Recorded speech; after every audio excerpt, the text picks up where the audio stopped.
Olá, nono ano, bom dia. Sejam todos bem-vindos a mais uma aula de gênero, leitura e análise. E hoje nós vamos ler o capítulo 12 do nosso livro de gênero, falando sobre o conto psicológico. Na aula passada nós falamos um pouco sobre só o que era o conto. Hoje nós vamos fazer a leitura e responder a página 12. E em casa nós vamos dar continuidade à leitura do nosso paradidático. O nome do nosso conto que nós iremos ler é Uma Esperança, de Clarice Lispector. Diz assim: aqui em casa passou uma esperança, não a clássica, de tantas vezes verificar-se ser ilusória, embora mesmo nos sustente sempre, mas a outra, bem concreta e verde, o inseto. Houve um grito abafado de um de meus filhos. Uma esperança? E na parede, bem em cima de sua cadeira. Emoção dele também, que unia em uma só as duas esperanças. Já tem idade para isso. Ante surpresa minha, esperança é coisa secreta e costuma pousar diretamente em mim, sem ninguém saber e não acima de minha cabeça, numa parede, pequeno rebuliço, mas era indubitável. Lá estava ela, e mais magra e verde não podia ser. Ela não tem corpo, queixei-me. Ela só tem alma, explicou meu filho. E como filhos são uma surpresa para nós, descobri com surpresa que ela falava duas esperanças. Ela caminhava devagar sobre os fiapos das longas pernas, por entre os quadros das paredes. 3 vezes tentou renitir uma saída entre 2 quadros. 3 vezes teve que retorcer caminho. Custava a aprender. Ela é burrinha, comentou o menino. Sei disso, respondeu um pouco trágica. Está agora procurando outro caminho. Olhe, coitada, como ela existia. Sei lá, é assim mesmo. Parece que a esperança não tem olhos, mamãe. E, guiada pelas antenas, sei, continuei mais infeliz ainda. Ali ficamos não sei quanto tempo olhando, vigiando-a, como se vigiava na Grécia ou em Roma o começo de fogo do lar para que não se apagasse. Ela se esqueceu de que podia voar, mamãe, e pensa que só pode andar devagar assim. Andava mesmo devagar, estaria por acaso ferida? Ah, não. Se não, de um modo ou de outro, escorregaria sangue. Tem sido sempre assim. Foi então que, farejando o mundo que é comível, saiu de trás de um quadro uma aranha. Não, uma aranha, mas me parecia a aranha andando pela sua teia invisível. Precisava transladar-se maciamente o ar. Ela queria a esperança, mas não também queríamos e, oh, Deus, queríamos menos que comê-la. Meu filho foi buscar a vassoura. Eu disse, fracamente, confusa, sem saber se chegara, infelizmente, a hora certa de perder a esperança. É que não se mata a aranha. Me disseram que talvez que traz sorte, mas ela vai esmigar a esperança? Respondeu o menino com ferocidade. Preciso falar com a empregada para limpar atrás dos quadros. Falei, sentindo a frase, deslocando e ouvindo o certo cansaço que havia a minha voz. Depois, devaneei. um pouco de como eu seria sucinta e misteriosa com a empregada. Eu lhe diria apenas: você faz o favor de facilitar o caminho da esperança. O menino morta-aranha fez um trocadilho com o inseto e a nossa esperança. Meu filho, que estava vendo televisão, ouviu e riu de prazer. Não havia dúvida, a esperança pousara em casa, alma e corpo. Mas como é bonito o inseto, mais pousa que vive. É um esqueletinho verde e tem uma forma tão dedicada que isso explica porque eu, que gosto de pegar nas coisas, nunca tentei pegá-la. Uma vez, aliás, agora é que me lembro, uma esperança bem menor que esta pousara no meu braço. Não senti nada, de tão leve que era. Foi só visualmente que tomei consciência de sua esperança. Encabulei com a delicadeza. Eu não mexi o braço e pensei, e essa agora? Que devo fazer? Em verdade, nada fiz. Fiquei extremamente quieta, como se uma flor tivesse nascido em mim. Depois não me lembro mais o que aconteceu. E acho que não aconteceu nada.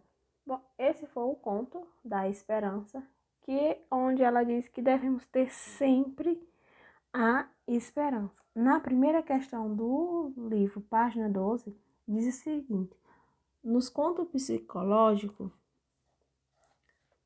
normalmente percebemos duas ou mais histórias entrelaçadas, uma exterior e uma interior. Em geral, a ação interior é maior que o relevo ao longo do texto. Assim, o conflito psicológico sobressaía em relação aos fatos exteriores. Pesquisando nisso, você vai pensar nisso e releia o parágrafo do conto e em seguida responda as questões propostas. Que fato é exterior à narrativa psicológica? Esse fato que ela fala aí, que está exterior à narrativa, o que aconteceu na narrativa? Foi o inseto pousar na parede de sua casa. É isso que ela fala que é a narrativa. Letra B. Qual é o efeito psicológico que esse fato desperta na narradora? Ela começa a pensar e a refletir sobre o sentimento de esperança. O conto todo fala desse sentimento sobre essa esperança. E a segunda, nós vamos reler a primeira frase do texto. Aqui em casa pousou uma esperança. Nesse texto, Clarice Lispector podemos atribuir dois sentidos à palavra esperança. Explique quais são esses dois sentidos e como ela contribui para a narrativa psicológica. Ela pode referir ao inseto ou ao sentimento. São essas duas significações, eles possibilitam a narração de duas histórias, comum nos contos psicológicos. É importante mostrar que essa duplicidade semântica permite à autora narrar a vida interior dos personagens a partir de fatos externos. Quando a narradora diz que não sabia se chegaria infelizmente a hora certa de perder a esperança, por exemplo, podemos chegar a duas interpretações, uma relação ao inseto e a outra referente à própria narradora, em sua relação com o sentimento de esperança, marcando uma narrativa de experiência interior. Daí o caráter psicológico do conto. Na terceira, no início do conto, a narradora apresenta seu ponto de vista sobre a esperança. Qual é o seu ponto de vista sobre a esperança?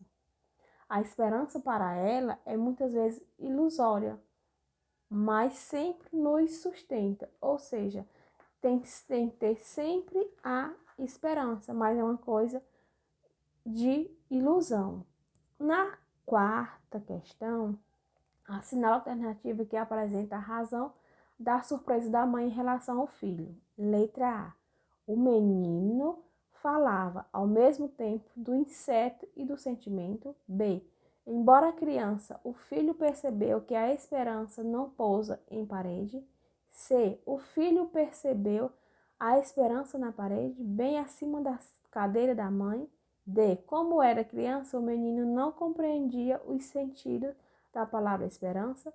E o filho afirmou que a esperança quase não tem corpo.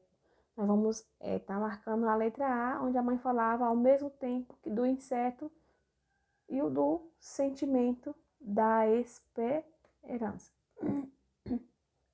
Na quinta, nós vamos estar lendo duas passagens e vamos analisar. A primeira, a esperança é coisa secreta e costuma pousar diretamente em mim, sem ninguém saber e não acima de minha cabeça numa parede. 2. Eu disse fracamente, confusa, sem saber se chegara, infelizmente, a hora certa de perder a esperança. Nós vamos agora estar analisando essas duas passagens do texto. Na primeira, a esperança de que fala a narradora é o inseto. Letra B. A esperança funciona como substantivo concreto. C. Em 2, a narrativa mostra-se indiferente à situação. D. 1 e 2 percebe que a narradora se diverte com a situação. Letra E. Em 2, a esperança a qual a narradora se refere é o inseto. Não, nós vamos estar marcando também na quinta questão a letra A, porque na 1, a esperança do que ela fala é o sentimento. Que ela sempre diz que é uma ilusão ter esperança, mas ela diz que a esperança nos sustenta.